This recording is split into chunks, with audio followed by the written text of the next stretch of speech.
Sir James, ask ko lang po if paano po if need ko naman i-combine yung last and first name in one cell. Sana ma-notice nyo po. Salamat po. Salamat po sa pagtitiwala. Pero bago yan, change outfit po muna tayo. So tara, kung una, hiniwalay natin yung first at saka last name sa magkaibang cell. So ngayon naman, nagtatanong sa atin kung paano naman po sir kung i-combine na natin yung magkahiwalay na first at saka last name. Kaya ngayon, papakilala ko sa inyo yung isang function, yung tinatawag na concatenate.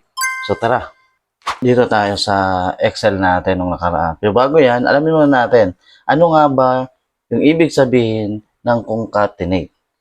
So, concatenate function in Excel is used to join different pieces of text together or combine values from several cells into one cell. Kung maalala nyo guys, ito yung ginawa natin noong karaan. So, from full name, iniwalay natin sa last name at saka yung first name. Pero sa video natin ngayon, yung gagawin natin is babalik rin natin. Kukombine natin yung last name at saka first name. At dito natin ilalagay yung full name. At nung nakaraan, gumamit tayo dito sa data button na ito. Pero ngayon, yun nga, gagamitin na natin itong concatenate function ng ating mga Excel.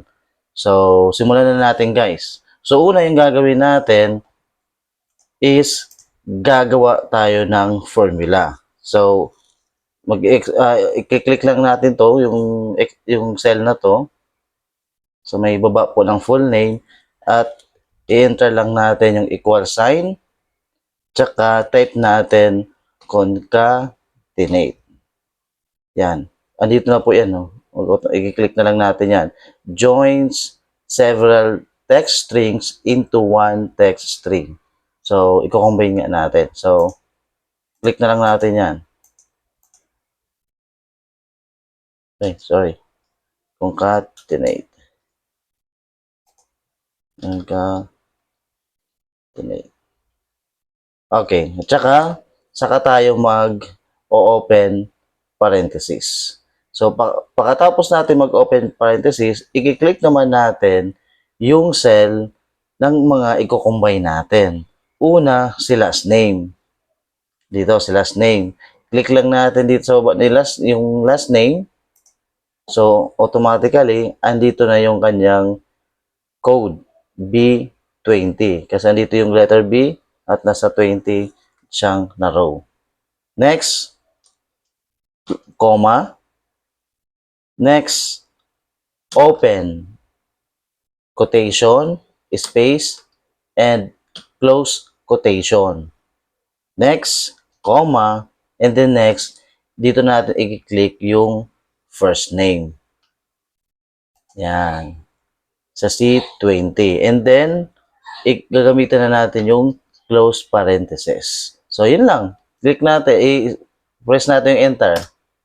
Yun. So, makita natin, andito na si Reyes Janko. Naka-full name na siya. Dito lang dito, nakahiwalay. Okay?